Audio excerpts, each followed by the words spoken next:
I'm good. How are you? I'm fine, thank you. I'm Prince. May we meet you? I'm the Vice President, Indo-Canada Chamber of Commerce. The Vice President. Are you seeing? I have the Vice President here. Look at that, ladies and gentlemen. I'm responsible for the events, like this event. Really? I'm responsible to manage or take care of this. My goodness. And I didn't have you here on set all this while. Look at that. That would have been an error, man.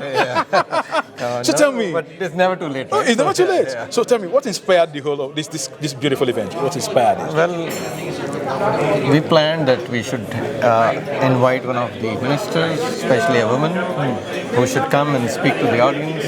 People should know the inspiring stories and what happened, how she came to this stage. Yeah. And we all listened to it. It was very inspiring, very nice.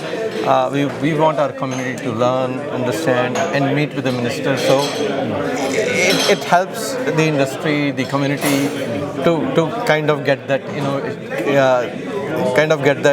motivation, and that's what the spirit is. Wow. Now, did you sense a challenge that you want to solve by having this, by inviting the minister, having such an event? Yeah. Is there a challenge you saw and that you want to correct, you want to maybe, something you want to make better? Yeah. Is there anything like that? Yeah. See, there's always room for improvement, for sure. We should invite more and more people, a better crowd, more people, so that more and more people can benefit from the stories, from the inspiration. The event was great. It was great effort of our team. It is not just me. The whole team helped to organize this event. And as I said, there is always room to improve. So that's what it is. Wow. So for you tonight, what will be that niche about today's event? What will be that take home? Something that gladdens your heart from what happened here today. Yeah. Can you give us lesson? But from the whole event, I understood. Mother of Minister said that you could be in the public office, and even she never thought of. She came to the public office. So it's like listen to your parents. Listen to your parents. They give you right guidance. Follow their footsteps, and keep working hard. And success is yours. Success is yours. Yeah. Are you running for office very soon? I don't know. Oh, you doesn't know, right? Maybe not yet. Not yet. That's better, right? Yeah. Oh my goodness. So I'm glad, and I want to congratulate you for such a beautiful, I think it's been a beautiful evening. It is. All through, and it's really commendable for what you've done and what you guys have put together. And on behalf of the Black Community Canada TVT, we are also glad to be here.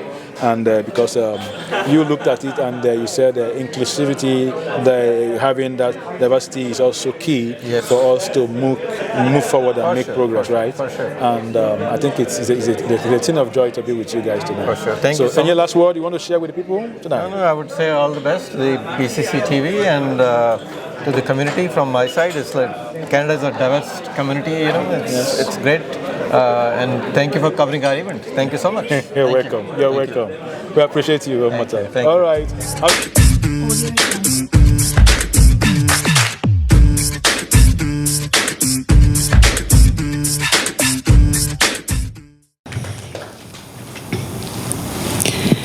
Any more? Can I ask any more questions? Yes.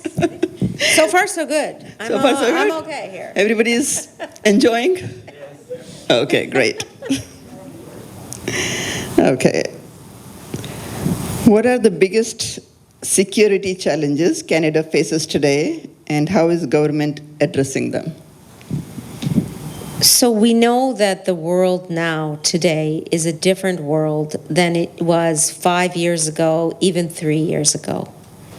That we have changing global security dynamics, and that requires us as a country, and certainly in terms of our multilateral alliances, to take a step back and to ensure that we have strong alliances with our key partners.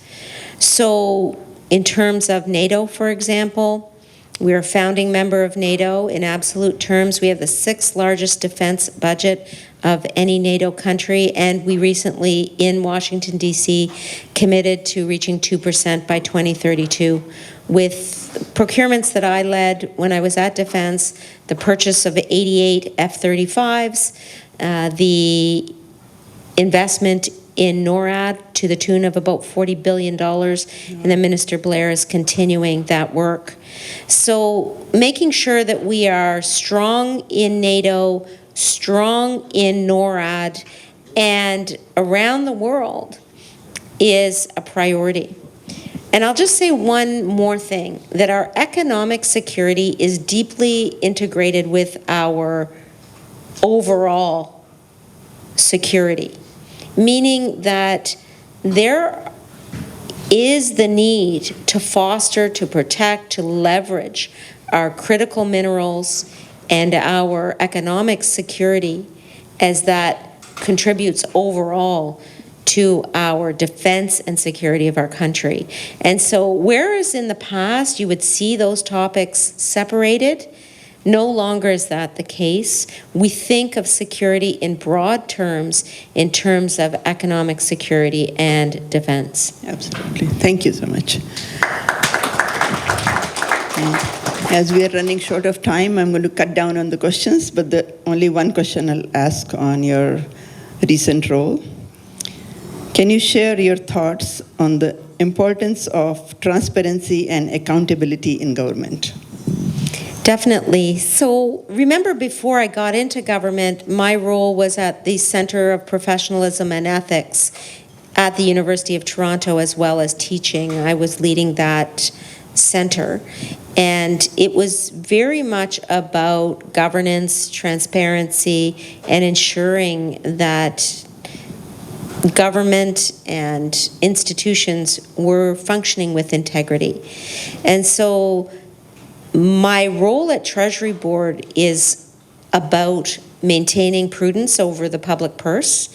I oversee $450 billion of expenditures every year.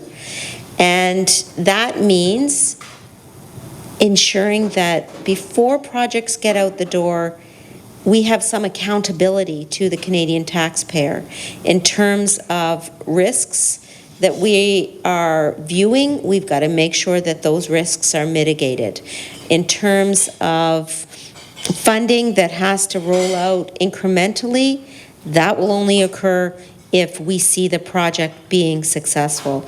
And so I would say that I take a very serious eye to every single item that comes before Treasury Board and make sure that we are operating with prudence and integrity in terms of the public purse. There are a bunch of other things under the Treasury Board portfolio, and I'll just mention a couple of those. I just got back from Washington, D.C., and I was there finalizing the current round of the Regulatory Cooperation Council. And what that is a council that's been in place since 2011 to reduce barriers to trade between Canada and the United States. And this round of negotiations, we concluded, will affect red tape that currently exists in the trucking and transportation industry and border efficiency. It will reduce barriers to trade in the auto manufacturing industry, especially in terms of safety initiatives on vehicles like lane alignment and auto stop, so that we have alignment between Canada and the US. And finally, it will also touch on veterinary inspections for animals and poultry and fish, so that we don't have duplication in inspections in both Canada and the United States. So all of that happened yesterday when I was in Washington, D.C., meeting with Shalanda Young of the Office of Management and Budget. And I just felt so excited because we are actually able to see a tangible result in terms of reducing red tape for Canadian and American businesses. We are the only G7 country that has a free trade agreement with every other G7 country. But we need to always seek to reduce red tape, cross-border and here at home. And so that's what I'm also working on. Great, thank you.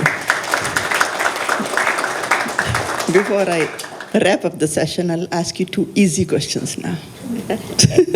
No more Treasury board. I had one more question, but I have to cut down that, but that's okay. Okay, so how do you balance your demanding responsibilities and your family life and your well-being? So, how many people have kids here? Me. Yeah, okay. So everyone, you know, the majority of people in this room know what it's like to raise a family. And we have 4 children. My son is 28, or turning 28 in a week. My twins are 26, and my youngest is 23. And so I have as my main priority the well-being of my family, as we all do, yes. And that is the engine of our ability to function. Absolutely. And while I'm the butt of most of the jokes in my family, being the mom, I'll say that they're the reason why I'm able to keep going, like Wow. my mom said. So I obviously love them so much. But I also love to work. I love working, and I love working for the people of Canada in this job. And so trying to find a balance between those 2 things is challenging. Absolutely. But by the same token, it's rewarding when you can see the results of your actions. Like for Yes. Oakville, we have invested in the Ford Motor Company so that they can build electric vehicles. We have also made sure there are electric buses in Oakville and charging stations. Those are the types of investments that I think locally have been useful. And nationally, our government's investments in $10 a day childcare and the Canada Child Benefit have not only lifted 600,000 children out of poverty, but also have ensured that women participating in the workforce have reached a rate of about 86% for women between the ages of 25 and 44. So that's the kind of work that you say, it's making a difference. And even when there are bad days, you have to say to yourself, there are good things to come. Absolutely. Okay. Thank you. That was a wonderful answer, but since I'm a scientist, I calculated something because we all have 24 hours, and I'll tell you how Minister Anand has 36 hours in a day. May I? Go ahead. Since I have a mathematical background, so I think she has 40 minutes per hour, and that's how she creates 36 hours in a day to accomplish this much. This is I just made up right on the top of my head right now. So is that correct? Well, all I'll say is everything that one person accomplishes is not really one person. There's a whole team behind everything that and I'm sure many of you in the room can do. Look at the ICCC itself, that it takes a whole team to make sure that good things can continue to happen. I have my team here tonight, Maya and Haley. They've been with me all day to make sure that I'm doing this work across our country. And I'll just say, before I got into politics, I used to see the Prime Minister or a cabinet minister on TV making an announcement, and I'd keep going about my business, and I didn't really understand the time it takes for them to be in front of a camera. What does it take to announce the purchase of vaccines from Pfizer, or the sending of military aid to Ukraine, or the conclusion of trade negotiations with the United States? All things that I know now.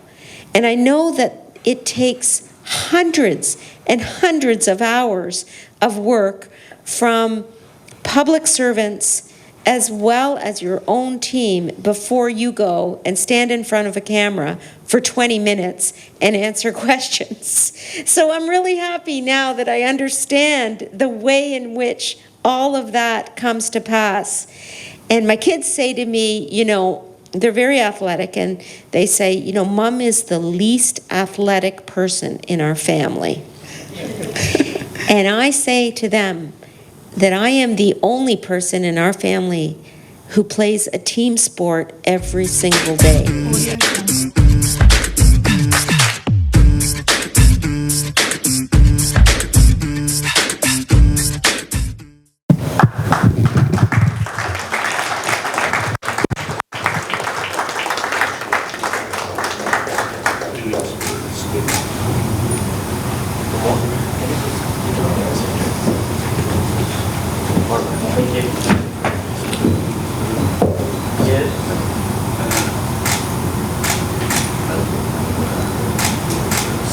Okay, please wait.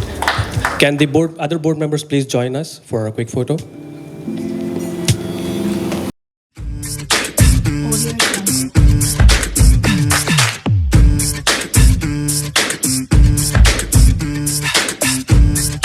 Good evening, sir. I'm fine, thank you. My name is Prince, right? Yes, yeah, And I see there, Kamrati. Kamrati. So tell me about yourself, sir. I'm chairman of the advisory board of the Indo-Canada Chamber of Commerce.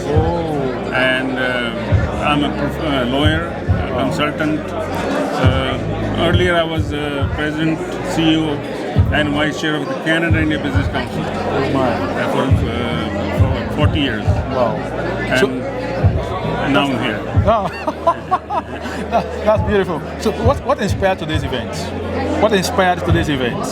Well, what we're trying to do is the ICC, Indo-Canada Chamber of Commerce, is the largest and biggest chamber which promotes business between Canada and India, and also promote Indian diaspora here. Help them in different businesses, different aspects of life, build them up, as well as business trade between Canada and India. We are the only chamber which does both.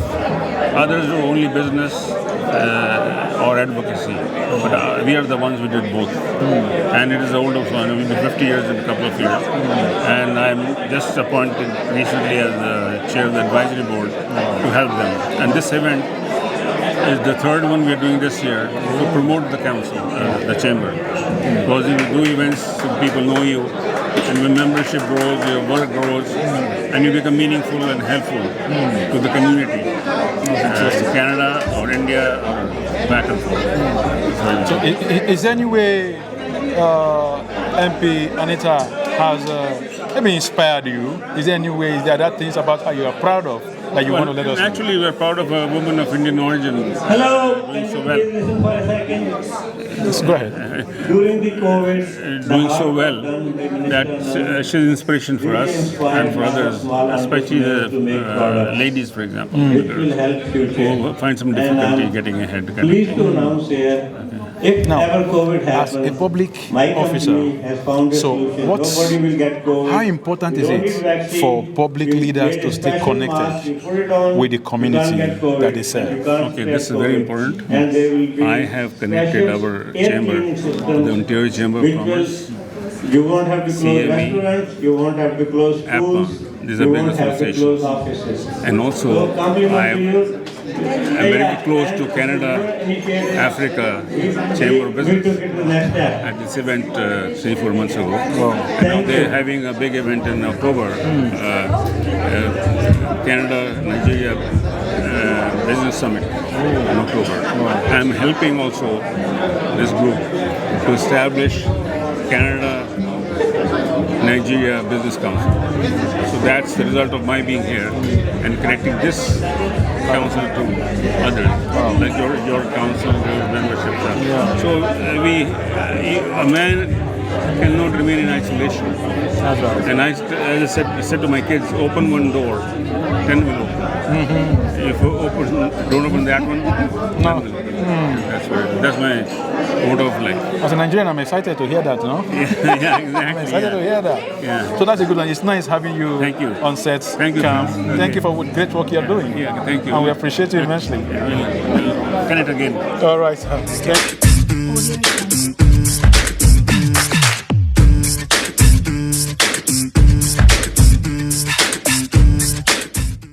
Right.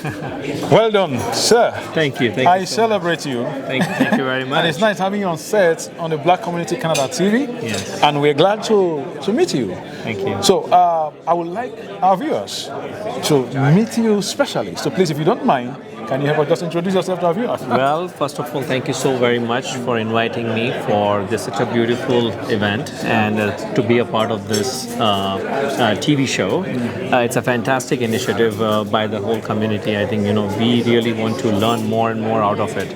My name is Bhavik Parikh, and I have been a past Chamber of Commerce director, and working with a lot of community initiatives within in Brampton area.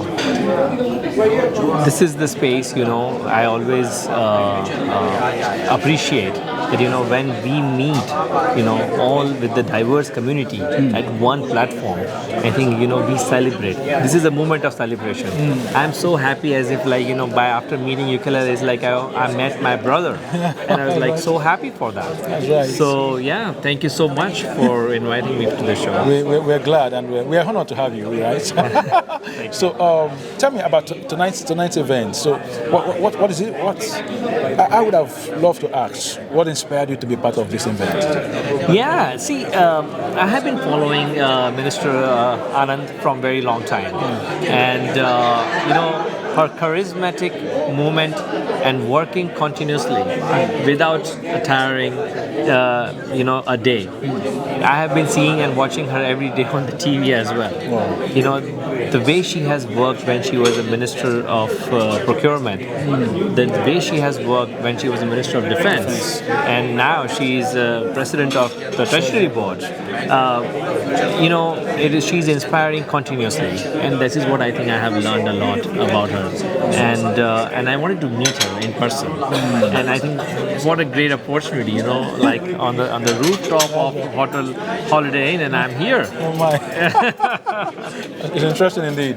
Now, looking at what has transpired, she shared few things, even her background and quite a lot of even the challenges and all that going forward. And what's your take on those in public service, having this connection with the people they serve? Because for me, this is like a town hall meeting where you are, having a heart-to-heart with your people, the people that you are serving. So, what do you think about that?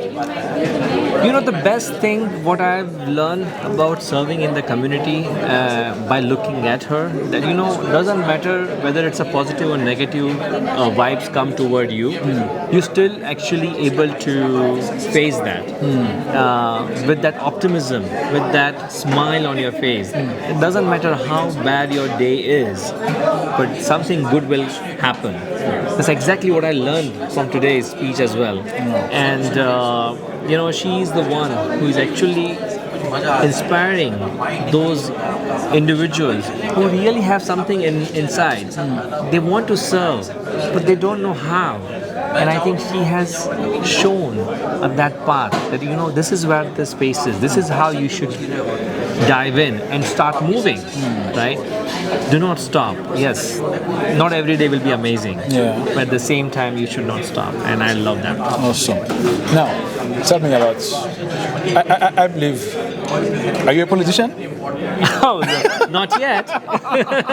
Not yet. So tell me about. Not yet means that he's already on the move. So not yet means that very soon, possibly. Absolutely. So tell us, what should we expect? Well, I'm definitely would like to run for the office and would like to serve the community, and I would love to serve with my expertise and make sure that I can serve that length of to the community where I do not have the walls in front of me. I have the inclusion, I work with the diversity. I really want to serve all different corners of the community, and absolutely I'm aspiring to be a politician at the federal office. What problem would you want to solve? We don't have one. So by saying one problem and not other, I don't want to discourage the other problems. Should I say, what problems would you want to solve? Let me rephrase that. So as I mentioned, the number one problem which I really think for as a director IT, my profession, I feel that the youth is struggling to get the job. The new youth, they are getting educated, they are graduating from the really good universities, but when the time come to serve in the variety of private sectors or public sectors, they are not getting the right job. Now, I really want to serve them in that direction. I really want to grow that ecosystem where, the startup ecosystem comes in the forward position. Of course, boost the back-end banking positions, and all the private sectors in the manufacturing area where Canada has been lacking. I think it is time that we come forward and grow up to the really good mark. Thank you so much. It's nice having you on set Thank today. you so very much for inviting. Thank you.